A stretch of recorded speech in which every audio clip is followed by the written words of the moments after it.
I was a runner growing up. Now I'm old and don't run much. The reason I no longer run, though, is because I was never in it for the running. I was in it for the prize. All I do is win, win, win, no matter what. Okay, maybe not all I do, but every time I laced them up, I was going for top dog. But the only way for me to get as fast as I did and run track and field professionally for a minute back in the day, way back in the day, was to run in such a way as to win the prize, which required really strict discipline and training. And that's what Paul tells us to do in life.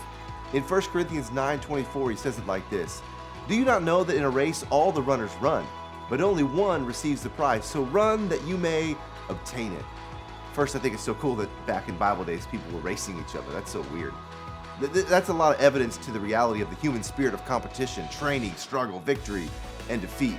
Paul had likely been to these races, seen competitors run, and he's speaking to a group who has seen this as well. Maybe it's like the NFL of their day.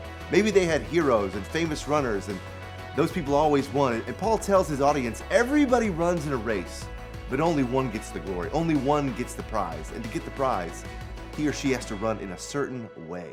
There's a way to run that leads to victory. He goes on to say that the way to victory for a runner is to endure strict discipline and grueling training to make their body fight for victory. That the runners do it for a prize that has no lasting value. But we, Paul says, we who follow Christ, we do it for an eternal prize. We do it to get a crown that will last forever. What is Paul talking about?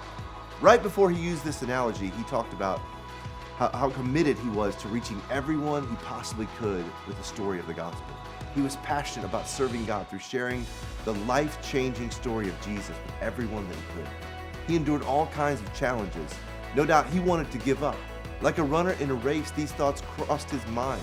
The race is grueling, he would think. I'm tired, my legs hurt, my lungs are burning, but that prize, I've trained for this, I can do this. Just keep running. Somebody else is gonna quit, not me. Keep going, don't give up. I want victory. And Paul says to serve God like that.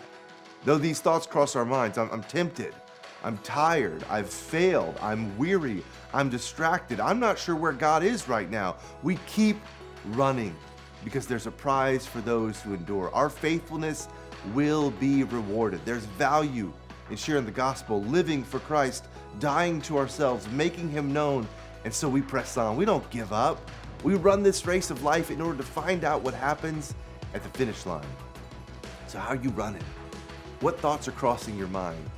Are you disciplining yourself through prayer? Are you asking Jesus to guide you? Are you giving him control so you can grow stronger in faith? Or have you become spiritually out of shape, running in such a way as to lose the race? Have you given up? Are you struggling with motivation? I know the feeling, but it's not too late. It's never too late when Jesus is our Savior. When I find myself out of shape physically, I get a friend. I ask him to help me get to the gym or eat better so I can get back on track. You may need to do that in your walk with God as well. Find a friend, call a trusted source, and get your spiritual butt back in shape. Don't give up. Start running again. Start training and find out what happens when you don't give up. Don't give